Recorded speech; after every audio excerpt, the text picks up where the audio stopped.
The Jeffrey Foundation was founded in 1972 by Alice Morris Winston in direct response to an urgent need for daycare assistance for special needs children. You see, her son Jeffrey was diagnosed at age 2 with muscular dystrophy and later succumbed to the disease. What started as a modest $60,000 per year childcare program is now a multi-program organization providing much-needed services for handicapped children ages 18 months to 18 years, as well as their parents, siblings, and caregivers. Today, the Jeffrey Foundation is fully licensed as a child care center by the Department of Social Services, and it's also an approved services provider for the state regional centers for the developmentally disabled. The foundation is also recognized by the City Department of Disability, the Community Development Department, and the Los Angeles Unified School District. Programs at the foundation include toddler and early education, LAUP classes, vacation camps, after-school programs, and parent support programs and training. The center services children with a full range of illnesses and disabilities, such as muscular dystrophy, multiple sclerosis, cerebral palsy, Down syndrome, autism, crippling accidents, sight, speech, and hearing impediments, and in utero drug abuse. Additionally, the center offers full inclusion programs for children without disabilities. Alice, you adopted Jeffrey as an infant. How did you find out that he had muscular dystrophy?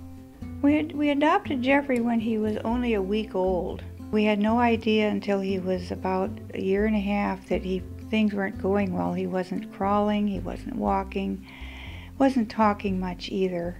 And so we took him to a specialist, and he said, "Oh my goodness, I think he has muscular dystrophy." My husband's family and himself just couldn't accept Jeffrey, knowing that he had this illness and he was not maybe going to walk or anything. So there was a divorce, and I sort of had to look for a job. I actually got one, but it was in California. So I thought, oh good, I'll be able to go back to California with Jeffrey. And I came and started my job at Max Factor. But after trying for about 6 months or a year, I finally had to give it up because I had no child care for him, no proper school, and he was 5 years old by that time. It was through your seeking assistance for Jeffrey that you had the idea to found a center. Tell me about that. Well, I was beginning to try to find out more about muscular dystrophy. And, having heard, going to some lectures that people were giving, doctors were giving, I really felt it was very, very sad because the children really didn't live very long. And there were other mothers that I met at the lectures. And so I thought, it's time to do something about this. So I started lectures with some of the top doctors so that they could come and tell us exactly what they were finding out, what type of dystrophy did they have and such. And that kind of led to a support group. In those days, this was the early 70s, there weren't many things for special needs children to do, and people kind of looked on him and said, oh, he's crippled, or something. And I wanted my son to have everything. I wanted him to be able to enjoy the beach, enjoy art. So we then went to Aaron Brothers Art Mart, and he supplied art materials and a teacher. That started our art project. So all of this, the Jeffrey Foundation, came out of the need and out of people banding together to give our children a better life. Once we had our own building, we were able to enrich our programs, hire people who were really trained to work with special needs, and to concentrate on the different age levels. And then we became accredited through the National Association for the Education of Young Children. And we're now recognized throughout the city, the state, and even sometimes throughout the United States for the innovative ways that we work with children and families.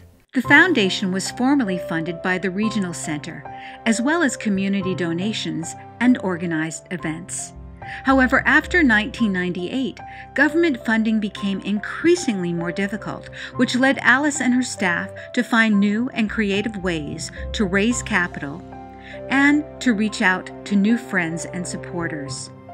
I spoke with a few of those supporters to find out more about the outreach needed to make a difference and to allow the Jeffrey Foundation to continue its mission of assisting special needs children and their families. The current situation of what's happening with funding that's going to nonprofits, and a lot of that, at least at the federal level, comes through programs like the Community Development Block Grant Funds or other assistance programs. And with the Congress considering facing what's called the financial cliff on the sequester, where there could be over $1.2 billion cut out of the budget, this is going to have a direct impact upon social service programs, because about half of that money is going to come out of the domestic side.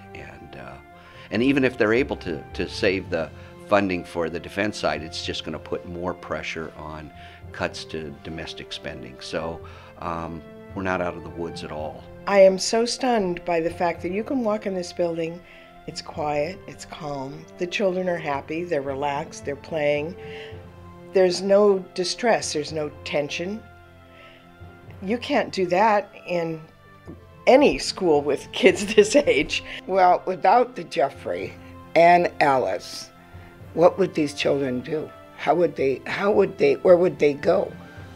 There is not another group or a school that does the training and the teaching and the rehabilitation that Alice does here.